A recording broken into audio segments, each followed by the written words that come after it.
Welcome to week 2, Coach's Corner here with Coach Heller. I'm Jeremy Nygaard. I know you've opined that we should call this Robin's Nest, but we gave this to we are Ellsworth, and he just called it Coach's Corner, which I feel sounds better than Robin's Nest. But Rob, anyway, welcome to week 2. You have any feelings on the show's title before we get into the football? I'm a big fan of alliteration, so okay. Coach's Corner makes more sense than Robin's Nest. We'll go with that for now. All right, so let's talk week 1, home game, Lacrosse Logan. Not a great outcome for the Panthers. Ended up being 35 to nothing in favor of Lacrosse Logan. Overall, general feedback, general thoughts on the week 1 game. I thought the kids battled. One of the things we found out really quick was, we graduated 18 seniors and we're going through a little bit of a youth movement. Yep.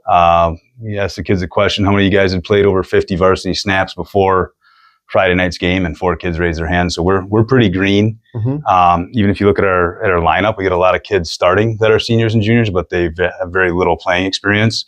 But the kids battled and they played a tough Logan team. Physically outmatched. Those guys were really big. I mean, their fullback was 280 pounds.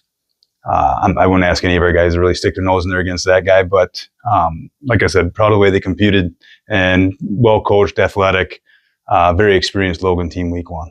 And so we talked off air Saturday about how in the past, up until last year, these non-conference games didn't really hold a whole lot of meaning because it wasn't how you qualified for the playoffs. Maybe potentially impacted a seed line, maybe 1 or 2, but really overall treated these games as preseason games, because it's finding that footing, it's finding that right combination of what you want to do, the right guys. Right now that the lights are really bright on a Friday night, sometimes that looks different, and so we have to treat it differently because these games mean something. But at the same time, you can't lose sight of what the overall goal is, and that is typically being super competitive in conference, right? And getting into the playoffs. We talked last year, you guys went to Logan and beat them, right? That was, nope. Or you beat Central. Yep, Central. And that win helps propel you, along with the late season win against Osceola, into the playoffs because of the playoff matrix, which we could talk more about if you're really into, because I'm a nerd like that. Yeah, into it.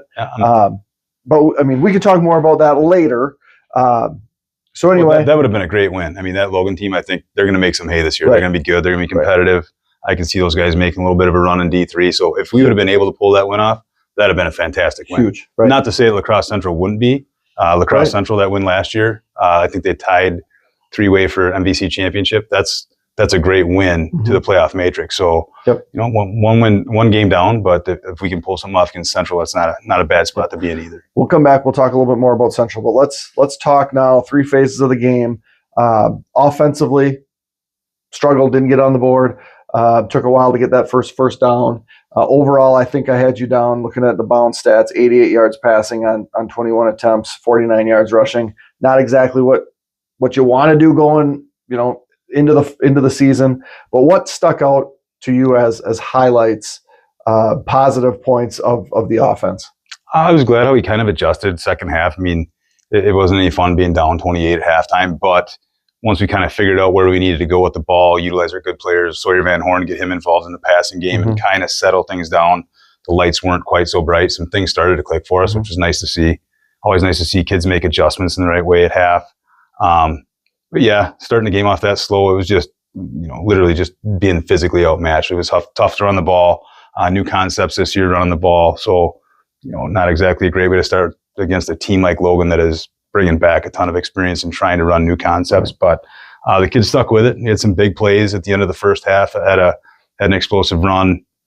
Special teams really kind of bit us. I know I talked a little bit about that last week on how that needs to be a big area of improvement for us if we want to have success this year.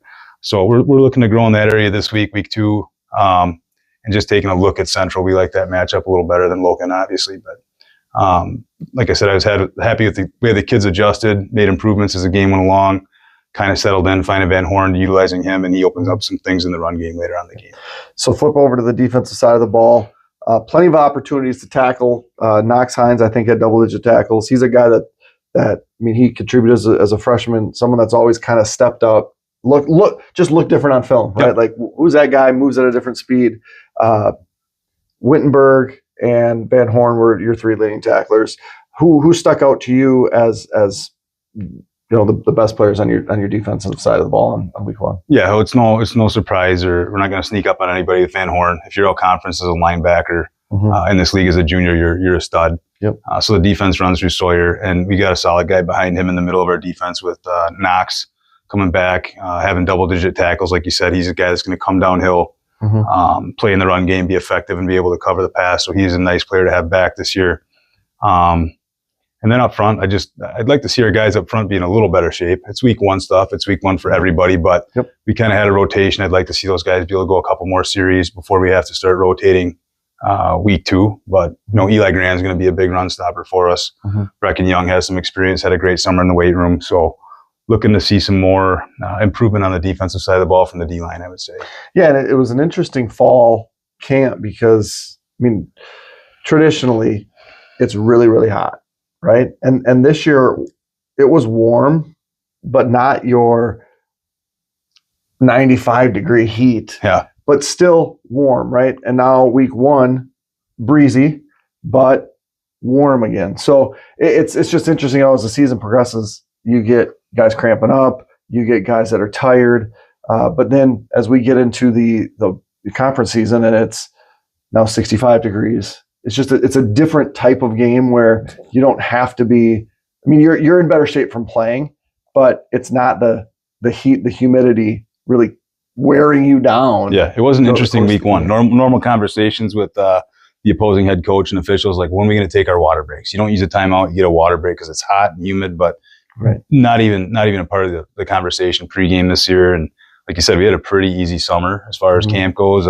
Really easy August, and that was part of a problem, was just not having platoon guys. You just got to go.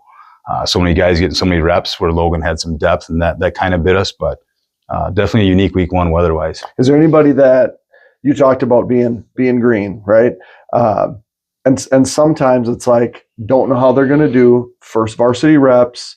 Was there anybody that really stood out to you as like kind of maybe gave you more than you thought possible coming into week one? Well, Knox Hines, he's a guy that's a good athlete. You can see that on the tape, but he took a year off. He went from playing as a freshman to having a sophomore year off, and making that jump from freshman to junior year and starting against a team like Logan and having 12 tackles says a lot about Knox. So that was impressive. We threw a sophomore out there, Brody Flynn, playing inside backer next to Sawyer Van Horn. He did what he could. He's an undersized linebacker the way it was, but going against Logan, he is extremely undersized. He did a good job of hanging around, sticking his nose in, getting some tackles. He did get a little banged up, but he'll be back.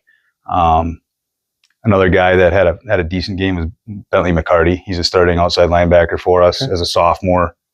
Got some good reps. Did a lot of learning. We're doing a lot of learning right now, watching some tape, but I was impressed with how Bentley, stuck his nose in there and played a tough position as a sophomore. And one of the things that I always try to ask after a game is, goal number one, get a win, right? Improve if you don't get a win. How did you come out of that game health-wise? You said had some guys banged up. Obviously, playing younger guys, sometimes there's a difference between a 16-year-old and an 18-year-old. Big time. Right? So how do you feel now that we've got to Tuesday, right, midweek? How are we feeling about our health coming into week two? We're doing all right. After going up against a team, I hate to beat a dead horse, but those guys were big. They're physical. They're athletic. They're experienced. Getting out of that game where we were health-wise was a win in my book. We're playing a lot of sophomores, and to get out of there as healthy as we did is always good. But having that health going into Central, which is a better matchup for us size-wise, experience-wise, is going to help give us a better shot week two for a W for sure. All right, so let's talk about Central. You're gonna head down there, playing 2 games again. Yep. Okay, so it'll be JV. JVC squad, right, and then your varsity. So I'm assuming like 3:30 and 7. 4 and 7. 4 and 7. How do we feel about Central? What do they do? What when you look at them on film, what is it like? This is what we got to stop. How do you have success against a team? Again, another team that is bigger, right? Has better numbers. How do you match up and have success against a team like that? Before we move on to Central, I got to give the young guys a shout out. Our JV2 did shut out Logan. So Coach Bass had to buy some donuts, some Quick Trip Glazers, so the kids are pumped up to come in on Sunday and get some Glazers via Coach Bass. So they did a great job competing at JV2. Moving on to Central, again, a better matchup for us size-wise. Have a great quarterback in service. He's probably faster than Czech, more athletic than Czech. Not as big as Czech, but he's a speedster. We got to contain service on defense. Do a lot of buck sweep stuff, a lot of pulling guards, flood routes. Service is the key. If we bottle up service, we're going to give ourselves a chance to win. And I like our matchup up front significantly more this week than last week. So. I don't know that there's a lot of high school games where game plan number one is bottle service, but yeah, I mean that's look what you did there. I mean, you said it, I just repeated it. All right, so then we get into the conference season. Okay, so we talk about the conference and really when you talk about the middle border, every year you see teams making a run, right? We've seen Somerset's dynasty in the teens. We had Central winning a state championship, Osceola win a state championship, Ellsworth winning a state championship. If it wasn't for COVID, right? Maybe that team that didn't get to finish out that year was the best team in the state, and then making it to state the following year. Yeah. Baldwin Woodville has been good the last handful of years. Always teams making runs in the middle border. Middle border this week goes 3-5, right? So losses to Central lost to Lakeside Lutheran. Prescott lost to Northwestern. Amory lost to Grantsburg. BW beats Toma. Osceola, big win against Columbus. And then Somerset beat Bloomer. I'm missing one other team that lost. But Altoona and Fall Creek. Altoona lost to Fall Creek, which was a surprise to me. A little bit. And really, as we talk more about this playoff matrix, the whole idea is when you beat a team, you then want that team to win all their games. Yeah. Right. That's what is the best for you. So as a middle border coach, middle border fan, you really are looking around the rest of the conference and hoping that the middle border and non-conference does really well, right? Because every win that they get and then every win that you get in the conference, you basically get the points from those teams that were beat. And so as we look at week 2 in the conference and then moving into the conference season, and obviously you get on the, we watch our opponent that we play. We're going to watch that film. We're going to correct the film. And then we have to turn the page to week 2. Can't really turn the page further than that, right? Yeah. But was there anything that jumped out just from what you saw in week 1 in the middle border that stood out to you? Well, first of all, it's a privilege to coach in this conference. It is a meat grinder, and if you find yourself on top of this league, even top 2, you got a great shot to make a run and get down to Madison. So it's some really good football. And another thing I would add to that is you don't see middle border teams, coaches shying away from competition. Right. Baldwin's going down to Pewaukee. We're playing lacrosse schools. Prescott's going up and playing state runner-up Northwestern, going down to Prairie du Chien. Yeah. Both quality opponents. Right. Fall Creek's an athletic team, Altoona. Yep. So, I mean, Osceola going to Columbus. Columbus, yes, absolutely. Osceola, after finishing 3rd in the conference last year, thumping Columbus, that's a statement win. So it's a great league, and the record might not say so, but it's not from lack of trying to find some good competition. I'll say that. So. Right. I would expect the middle border bounce back just fine in week 2 in their non-cons. And then, like you said, we get into the meat grinder that is middle border football, and we roll into the green machine that is Osceola, coached by Mr. Scott Newton. So those guys looked pretty good. I did take a little sneak peek as we were waiting for Lacrosse Central film, watching the Columbus game, and they're fast and athletic. And any team that Coach Newton ever coaches, physical. Yeah. They're going to get after you. So, all right, anything else for the good of the cause? I don't think so. I appreciate you doing this. How was your first day of school? It was busy. Yeah. Yours too? Yeah. I enjoyed chicken patty for lunch. It's one of my faves. So yeah. I'm a cold lunch guy myself. So. All right. Well, that's Coach Heller. I'm Jeremy Nygaard. This was Coach's Corner with Rob Heller. We will be back and try to do this again next week. So long, everyone.